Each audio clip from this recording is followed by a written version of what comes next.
Simplify the expression.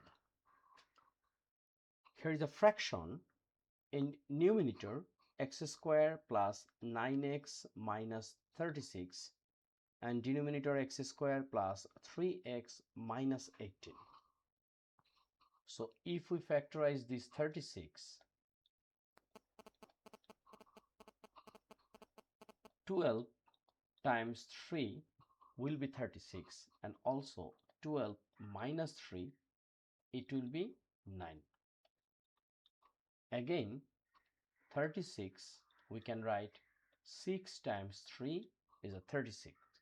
6 times 3 is a 18, and 6 minus 3 will be 3.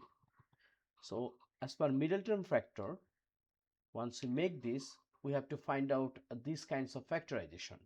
So first x², then plus 12x minus 3x minus 36, and here is x² plus 6x minus 3x minus 18, right?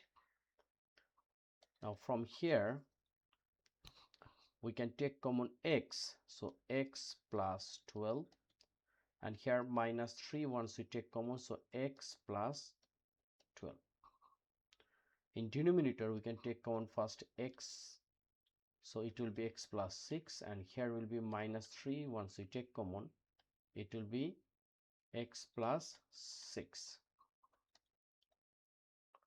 right? So here will be x plus 12 once we take common, and we will get again x plus 3. Similar thing, x plus 6 and x minus 3. Now we can divide both part in this fraction by x minus 3. So our answer will be x plus 12 divide x plus 6. Very simple answer. So it's very important math for any kinds of competitive examination. Please subscribe my channel and share with your friends. Thank you.